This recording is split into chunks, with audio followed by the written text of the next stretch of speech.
This is the story of a young lady whose innocence was preyed upon by a man of supposed piety, a wolf in shepherd's clothing. In a bustling city where towering churches dotted the skyline, there lived a young lady named Adana. She was a beautiful lady. Her heart was as pure as the driven snow. Raised in a devout Christian household, Adana's faith was her guiding light, and she eagerly attended the church services led by the charismatic Bishop Okoro. Bishop Okoro was a man of considerable influence, his words flowing like honey from his lips, captivating the minds and hearts of his congregation. Yet, beneath his pious facade, a darker truth lurked, one that would ultimately shatter the lives of many.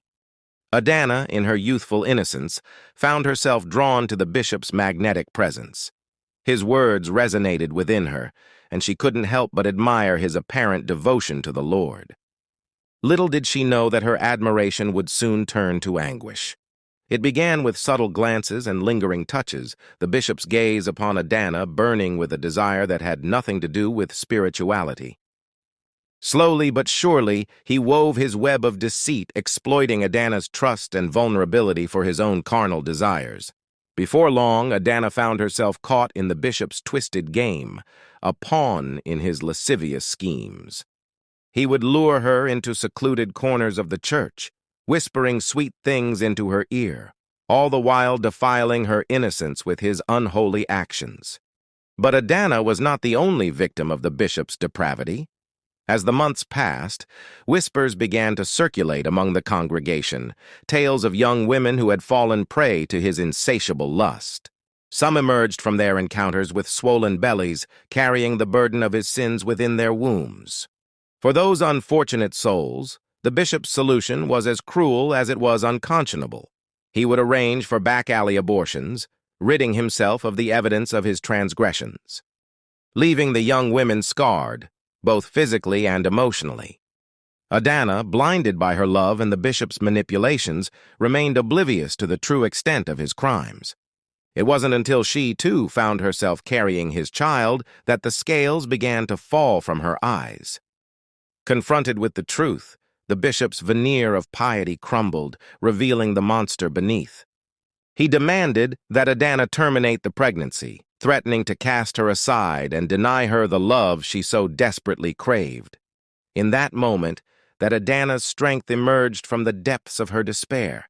She refused to comply with the bishop's demands, vowing to protect the innocent life growing within her.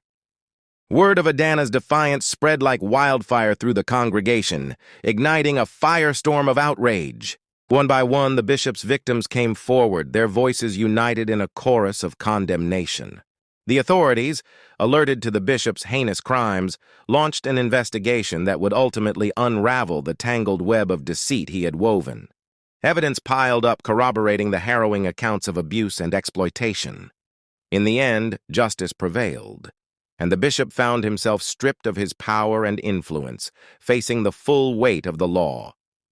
His once glorious ministry crumbled, reduced to a mere footnote in the annals of infamy.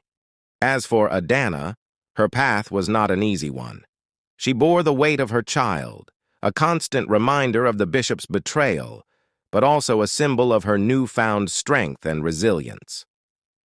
With the support of her family and the few congregants who had remained steadfast in their faith, she embarked on a journey of healing, determined to forge a better life for herself and her child. Years later, as Adana watched her child grow into a strong, compassionate adult, she would look back on that dark chapter of her life with a mixture of sorrow and gratitude. Sorrow for the innocence she had lost, but gratitude for the lessons learned and the strength she had discovered within herself. And so, my dear ones, let this tale serve as a cautionary reminder that even those cloaked in the robes of righteousness can harbor the darkest of secrets.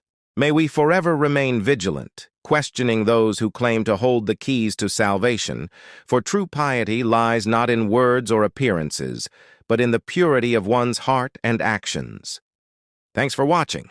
I believe you enjoyed the story. Kindly comment and subscribe to our YouTube channel for more interesting and inspiring African folktales. Goodbye.